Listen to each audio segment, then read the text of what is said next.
Hello, my friend, and welcome to this special, not really spoilery edition of TFU News and Views. I am your host, Anthony Brucali, owner-operator, madman behind TFU.INFO, the website, the tour archive, this podcast, Transformers University podcast, and oh so much more. And I want to thank you for joining me for the first of two podcasts on Transformers, War for Cybertron, Kingdom on Netflix. Now, the kind folks at Netflix gave me screener access about a month ago to this series and also to Masters of the Universe. So keep an eye out for a couple episodes on that as well. And as with Siege and Earthrise, they did have a few requests of things I'm not allowed to talk about at the outset. So I'm going to record two versions of my Kingdom review. One, which is non-spoilery, which is the one you're listening to right now, where at Netflix's request, I will not discuss any reference to the circumstances of the and returning. I will not discuss Elita 1, and I will not talk about the at the end. So those are the three things I can't talk about in this episode. However, in my spoiler episode, which I'll put out after the show debuts on Netflix on July 23rd, so this one will go up on July 22nd, so that you have some time to watch it. So sometime after July 23rd, I'll drop another episode, and we'll talk all of the spoilers for this series. So without getting too deep into the spoilers, let me tell you a bit about what I feel about this series. Now, I've said it in other places, and I will say it here. I think one of the big positives that comes out of this series is that it uses a lot of the Beast Wars source materials, but without breaking them. So I feel like I was never a fan of IDW's use of the Beast Wars characters in their continuity. I would go so far to say is that they did it wrong, that they didn't respect the basic premise to the characters. And I think that was a mistake. And it's not like they weren't presented well. It's not like those stories weren't fun. But those stories with those characters didn't resonate with me because it just didn't feel like the right fit. And in that regard, Kingdom does a really good job of at least sticking to a couple of the essential elements of the original Beast Wars saga, in that the Maximals and Predacons are descendants of the Autobots and Decepticons. They are trapped on Earth. They are from the future, and they are trapped in the past. And Beast Wars Megatron has stolen the Golden Disc. Like, these are all basic tenets of the original series. To not use them would be to create a Batman where his parents don't die, or to create a Spider-Man with both his uncle and aunt still alive. Like, these are these are ideas that, like, they go to the core of what the concept is. Now, with that in mind, there are a lot of great Easter eggs in this series, which I won't spoil for you, but a handful of them involve Black Arachnia. There's some fun nods. There's some fun humor, which I thought was really well placed and really well done this time around. And I think that was my knock on the first season in particular, that the humor wasn't very funny. It was more cruel than funny. And this swung around to being actually funny. And I like it. I like it a lot. I think the best part of this whole series is the writing. And now you're going to say, how is that possible? The writing hasn't been good. I feel like the writing has been good. It's been let down by the production. And the writing here by Maycat and Tim Sheridan is very good. The scripts are very good. The words as they exist on the page are very good. How they're brought to life, that's something for a little later in this conversation. But this one is clearly the best of the three parts. It does a very good job of bringing both the first and second part of this trilogy together and propelling it forward. In a lot of ways, it highlights the flaws in those first two parts, in that the first part sets the story in motion but does little else. The second part gives us all the MacGuffins that we'll need for this third part. And then the third part kind of takes it all and brings it to a finish line that I can't really talk about because of what was mentioned before by Netflix. But overall, if you've watched the first two, I would say you need to watch this, yes. If you haven't watched the first two, it's weird, but you could probably jump on and watch it from here. It is definitely the best of the three. Now, that doesn't mean it's not without its negatives. Now, once again, the voice acting, for the most part, is pretty subpar. And the bad acting and also the bad audio, I'm going to call it bad audio, ruins the script. Now, as someone who has made a living as a video editor, I always tell people I'm teaching, people I'm working with, people who I'm producing for, audio drives the bus. If you have bad audio, if you have a bad mix, if you have unclear sound, if you can't tell what's going on just by listening, you've let your audience down. And there's a couple of things I've noticed now that I've gone through this show twice and the previous two shows twice as well. So I've watched a good 6 hours of, it's probably more than 6 hours, and it's closer to 10 hours of War for Cybertron trilogy. Now, let's attack this in a couple different places. So yes, bad acting. I think we've gone over this. Jake Fauci is the Hayden Christensen of Transformers. Yes, I've said it. I'll say it again. It's my take. I'm not apologizing for it, because his delivery in those Optimus scenes, and I don't know if this is to make up for the animation and the way the animation moves. It shouldn't, because Optimus has a faceplate, and that shouldn't make a difference then. Jake Fauci's Optimus Prime delivering 2 words every 4 seconds is hard to listen to. It's painful. It really is. It makes the scenes with Optimus very hard to watch, because you sit there yelling, say the next word at the screen. It's almost like baseball fans. If you were a baseball fan back in the late 90s, early 2000s, there was a pitcher on the Mets named Steve Traxel who took forever to throw the ball, to the point where the crowds would chant, "Throw the ball" at him. This is what Optimus feels like in this series, and it's just hard to reconcile. The other thing is the vocal processing. So there is a special effect on a lot of these voices to make them sound metallic, make them sound robotic. I notice it's not on the Maximals and Predacons. And if it is, it's very much subdued. But for the Autobots and Decepticons, it's there. And I don't know if that is slowing down the delivery, or if the delivery was deliberately slowed down for that effect, but it interferes entirely. And then we have the music, which may be good. I don't know. When it's in there, it's buried in the mix. And anything thematic, I'm not hearing it. I don't hear things come back. I don't hear lines of music return to the forefront.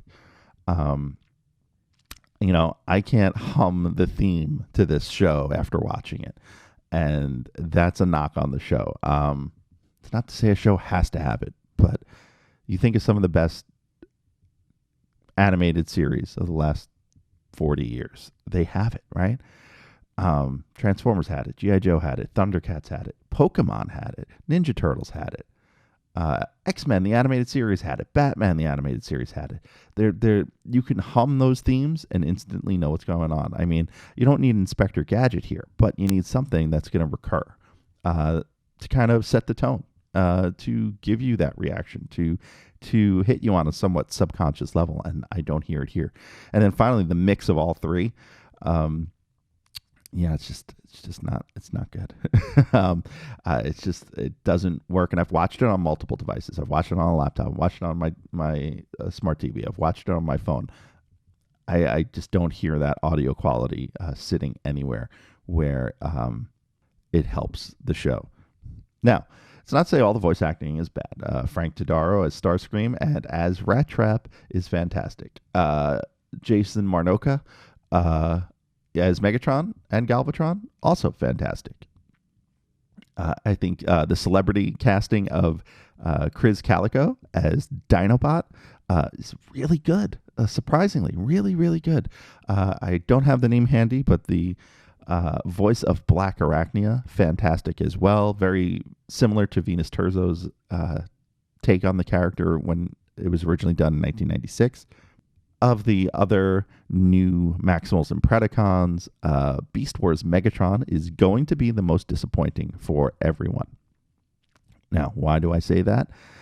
He does not sound like David Kaye. He does not sound like a David Kaye impression. He does not sound anything like Beast Wars Megatron. He sounds more like Beast Wars Scorponok, especially in his characterization. Now, the characterization, I think, is necessary because you have two Megatrons on screen at the same time, and one is kind of a worshiper of the other. So the characterization is kind of a necessity of the story. I get that.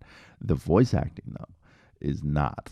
And I've said it with this series before. It goes hit or miss with how they portray voices in this show. For example, Tigatron sounds nothing like Beast Wars Tigatron. Now, is he bad or good or anything? He's okay. But don't expect it sounding like Blue Man Kumba. Now,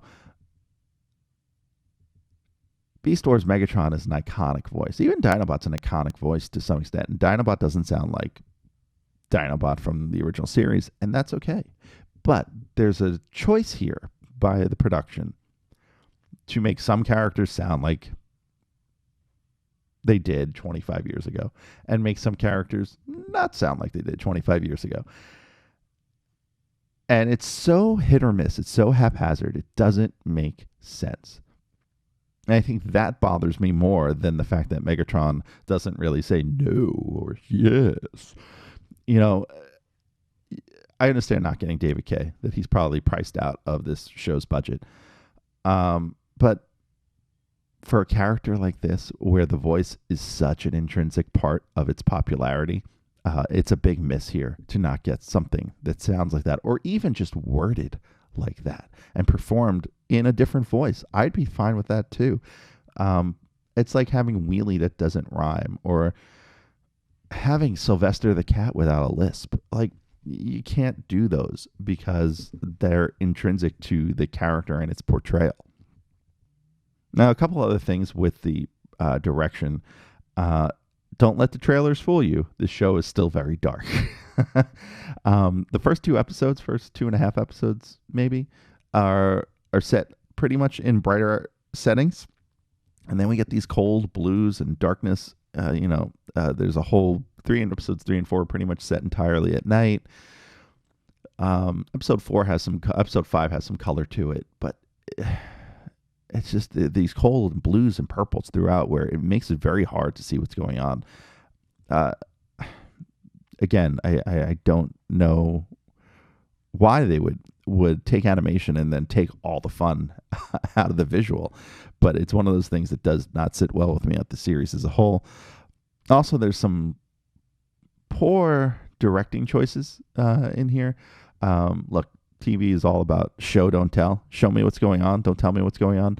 And there's some scenes here where they do just that. They show, don't tell. And what I go back to is there's a scene in the second episode where Decepticons and Predacons attack this group of Autobots and Maximals.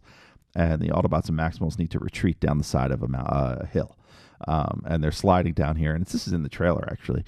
And you'll see the Autobots suddenly get guns and fire back. What you don't really see is that there is a communications officer, aka Cog, not really Cog, but Cog in different colors, sliding down with them, and he transforms and splits into his weaponizer parts and lands in their hands. But it happens in the background. Like, if you're not paying attention to the background, if you're not really paying attention to every piece of that frame, you don't really see it, because Optimus Primal's in the foreground and you see him mainly. I would have liked a little direction there to have punched in on that drone, shown him from another angle, show him get that thought of transforming, or just show him, start to split up in a close-up before he lands and in their hands. Just that alone would have at least told that situation a little better. So I think that covers the entire series for me. Overall, I would say Kingdom is the best of the three parts, as I mentioned earlier. I would also say that the show as a whole is kind of middle of the road Transformers. It's not the best of all time. It's certainly not the worst of all time. I wouldn't put this down with Energon or with the Machinima series. I think this is a leaps and bounds improvement from the previous output on the Machinima series. Here's the positives I take away from this. This version of the show, this particular part of the trilogy, was really well done. It's a shame it comes out aside Masters of the Universe, because it does in 5 episodes a lot of what this series did over the course of 3 seasons, and does it more efficiently and more effectively. And yes, maybe I'm comparing apples and oranges there, but in the competition for your attention, if you were to say, I want to spend a night binging Kingdom or a night binging Masters of the Universe Revelation, after watching both, if you're going to do a second run, you're probably going to go to Masters of the Universe first. What I will say about Kingdom is it has a lot of heart. It's very much an epic tale, told as an epic tale, and it has its flaws. I can't deny that it has its flaws. And we'll get a bit more into that in the spoiler episode, but I do want to just let you know that if you are on the fence about watching it, watch it. Watch it. Make up your own mind on this one.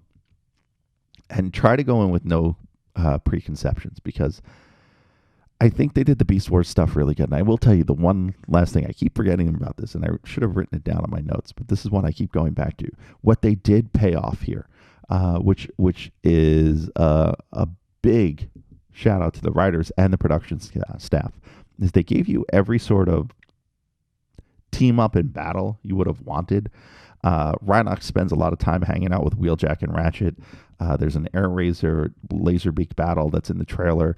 There's a scene where Cheetor and Tigatron fight Ravage and Soundwave. There's a scene where, Galvatron fights everyone. You have Optimus Primal versus Optimus Prime, the first Confusion kind of situation. There's a lot of sorts of fights that you really wanted to see that do happen. You have Dinobot fighting Megatron, G1 Megatron, in a scene that is really, really good. So I would say, if only for that, if only for those visuals, it's worth the watch. It's worth your time. I say try to look past some of the flaws, because there is a very unique narrative to this that hasn't really necessarily been done before in Transformers. I feel like maybe the end point, and I can't get into it, it's been done. It's been done in certain ways, but it hasn't necessarily been done in this way. And I will say this, it is an exciting ride overall. And if this is your first introduction to the world of Transformers, this probably will make you a fan. And if that is the positive that comes out of this 3-part trilogy, then this is good for the fandom.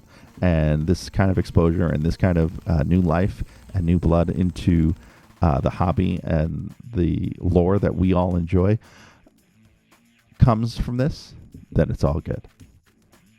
And with that, I am going to wrap up this episode of TFU News and Views. Once again, I am your host, Anthony Percali, owner-operator, madman at TFU.INFO, the website, the toy archive, this podcast, Transformers University podcast, and oh so much more.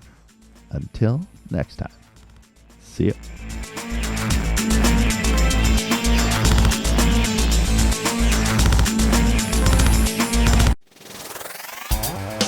It is a world transformed, where things are not what they seem. Transformers! Want to learn a bit about the Transformers? Think you know everything about Cybertron, but are looking to learn a little bit more?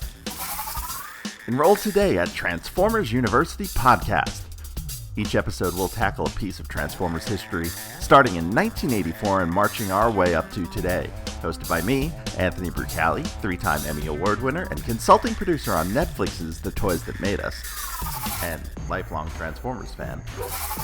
We'll go on a journey through cartoons and comics, toys and movies, and all the weird esoterica from around the world, chronicling the adventures of everyone's favorite robots in disguise. Listen to Transformers University on iTunes, Google, Spotify, YouTube, and wherever you get your favorite podcasts.